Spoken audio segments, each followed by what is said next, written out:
Today in Abia, you have headmasters and teachers and principals who for 15 months are not being paid salary.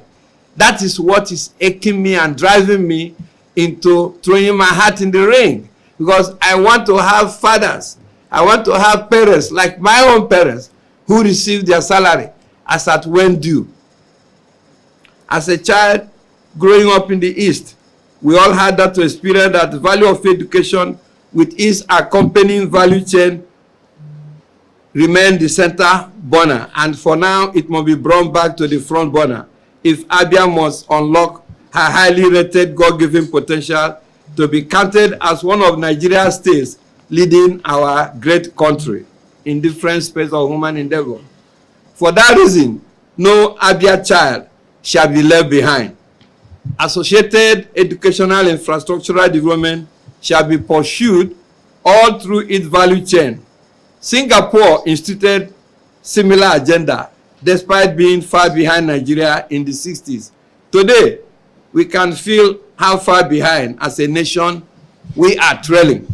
So if I am focusing on education as the critical thing to drive good governance, there are examples littered all over the world where it has happened before and good governance was achieved. Good governance is a social contract between the led and the led and between the leader and the led, where both parties are involved in ensuring that there is the product of good governance. Where the led are not educated, they cannot ask questions. They cannot ask basic questions and seek for basic demand. And where there are no checks and balances from the led to the leader, then there will be no good governance. Since good governance is my focus, it's my slogan, it's what I believe in, education to me is critical. And I know that once we put education in the front burner, there are other associated infrastructural gaps that will be able to come in the front burner. Of course, there is nowhere in the world where productivity has ever been achieved in the absence of energy. Energy is the critical component. That's why today some of our industries, particularly in Abia, are comatose because you don't have energy to drive them. But guess what? I intend to make Abia a topmost green and renewable energy state in Nigeria. Most of our oil wells in Abia state are capped over gas wells. From gas fields of Awaza, we shall work with relevant federal government agencies to encourage Abia tap into their God-given resources in the compressed natural gas sector. The national grid in Abia shall become secondary source of power. After 24 months, we have mounted the office. There shall be natural gas revolution with associated productivity and advantages that the entire Southeast, in any gas master plan, will know that Abia remains the nexus that can drive the economy, not just Abia, but I'm talking now about the entire Southeast. So the energy is there to drive productivity. The energy is there to leapfrog us into a high internal revenue generating state and to even export to the others. So the third E in the three E's and I remains the economy. Our economy shall be a smart one once the two earlier components of education and energy are well in place. The fourth pillar of the Abia good governance is I. The I stands for infrastructure, without which there can be no artery to deliver the good governance. However, in this particular instance, the I is not just starting for infrastructure. The I make bold and emphasize also stands for the individual. The individual is the one that will carry the load of both the economy, the education, and the infrastructure. If the individual capacity is opaque, it's not transparent enough, and it's not being held accountable, then all other lofty ideas and dreams will just collapse like pack of cards. That is why we said that the I on infrastructure has the flip side, a very crucial flip side. And that flip side is the individual. Because we believe that if the individual leadership and the led become antithesis to the adumbrated pillars of good governance, then Abia shall never be successful. On the flip side of the eye, the individual must be transparent and accountable. We have no room for opaqueness in administration,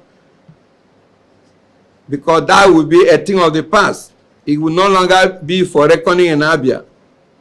As a mark of seriousness in that direction, I make bold to say that within 60 days, if I'm privileged to be in the office, that the State Assembly shall be encouraged to pass 2 bills that is centered on the I, the individual component of the 3 E's and I. One will be abolishment of humongous drawings of security vote to a collectively acceptable limit, not exceeding 20% of the current drawings. I know we have read, we may say, can we prove it? Well, is there 700 million naira to 1 billion? I think it's a sad story. It's not hidden.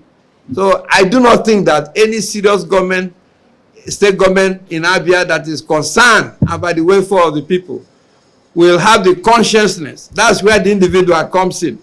And that's why we are going to institute transparent administration. We are going to ensure that the State Assembly passes a law, so it will be mandatory. You cannot, just because you are governor, you now calibrate in a manner that is limitless the amount you can, quote unquote, place under security vote. Of course, Abia, like I said, is in a deplorable setup. So the State Assembly will pass another bill, the Urban Renewal Authority Bill. This will be passed to focus on ensuring 3 cities in Abia State take center stage with infrastructural development stride. These cities, in order of priority, shall be 1, Aba. This is called the Enyimba City. It has to be transformed into a mega commercial city, not only for Nigeria, but for the sub-region. Umuahia, the state capital, is our seat of power, and will remain the center for administration and leisure. Ohafia shall become the innovative and digital city of Abia State. Recently, the federal government approved budgetary allocation of establishing the National Cinematography Center in Ohafia. Like you are aware, there couldn't have been Silicon Valley without Hollywood. So if a film village, a film center is coming up in Abia, not in Ohafia, that Ottoman, and Ohafia has many universities and colleges of education. The army headquarters is there and all that kind of thing in the state. So definitely, when you want to talk about innovative and digital city in Abia State, Ohafia becomes a pride of place. So once again, the urgency of time cannot be overemphasized. Demographic disaster is what awaits Abia State if we fail to report the dire situation of the state as it is currently the case, while taking the requisite bold steps needed to remedy same and seek desirable support from all and sundry. I am here back to my family to seek support for whatever that must be done to join me in rescuing Abia. We must, at this juncture, consider it expedient to first and foremost in place a trusted leadership whose antecedent should ordinarily drive our anticipation, not the emergency social do-gooders who will come now to make promises of building a new airport for Abia when probably we don't have even a trailer park in Abia. With each and every one of you present here today during the last 7 years, we have shared commonalities that can surely lift Abia State out of the abysmal, dysfunctional, near comatose state that she has been led to by men in leadership that has no humanity left in their soul.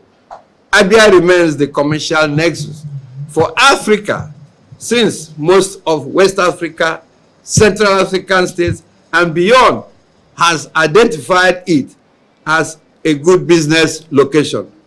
Restoration of Aba back to glory is a national duty. Aba is not just Abia city. Aba is city for Ndi Igbo, is city for Nigeria, and is city for West Africa. So, making an appeal that restoring Aba should draw national attention is not out of place. Because if you check the statistics, 1 out of every 5 Igbo man that is somebody somewhere today in Nigeria has contact with that magnificent city called Enyimba City. Aba is beyond being called an Aba city. It is indeed, like I said, a Nigerian city, and proudly so. And it can only be restored back to glory through the combined effort of every Nigerian. The cross of the matter is that has brought me to your, this is the cross of the matter that has brought me to your midst this afternoon. I hope I will be well received. I hope that my pleas, my cries, my yearnings will be listened to.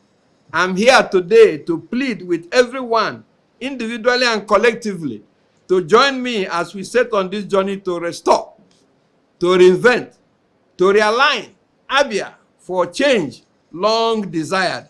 Haven't achieved the same narrative at the center. If we could change the center, is there any reason we cannot change Abia? No. This shall be to the greater glory of God and humanity, and the next generation shall remember us kindly in history. It is not by accident that on a day like this, men and women in the fourth estate of the realm, we are gathered here under one roof to accept the challenge to demonstrate ability and strength in changing Abia from very bad governance to a very excellent good governance come 2023. Kageme, Kai Kesando.